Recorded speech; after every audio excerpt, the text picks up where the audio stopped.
आम्ही सगळे आलो होतो शिर्डी फिरासाठी. एक नवीन एक्सपिरियन्स घ्यायचा होता आम्ही, म्हणून एक नवीन व्हिजिट केली आम्ही ना वॅक्स टॅटूसाठी. इकडे बाबाचे आम्ही स्टॅच्यूज बघितले, आम्हाला खूप आवडलाय. नवीन एक एक्सपिरियन्स होता आमच्यासाठी सगळ्यांसाठी. काही काही आम्ही ना बघितले स्टॅच्यूज, तर की खूप रिअलिस्टिक फील होता आम्हाला. किंवा आमच्यासोबत बाबा आहे, आम्ही सगळे फोटो वगैरे काढले त्यांच्यासोबत. एकदम एक्सपिरियन्स असा होता किंवा आम्ही बाबांसोबत बसून ते एक्सपिरियन्स घेतला की आम्ही जे फील होता त्यांनी बाबा कसं का केले का ते कसे, त्याची एक फील एक वेगळा होता. वरतून आम्ही मग इंटरनॅशनल टॅटूज हे बघले, वॅक्स टॅटूज. त्याच्यात बी एक एक्सपिरियन्स चांगला होता. हे कोणत्या आम्ही आतापर्यंत महाराष्ट्रामध्ये कुठं बघितलं नाही, जे आता शिर्डीमध्ये झालेलं आहे.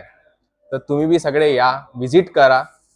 तुम्हाला एक एक वेगळा एक्सपिरियन्स येणार आहे आणि तुम्हाला एक व्हील अशी येणार आहे की ते सांगता अशा शब्दात मला बी सांगता नाही येत आहे. तर तुम्ही या, व्हिजिट करा या वॅक्स टॅटूसाठी. ठीक आहे. ओम साईराम.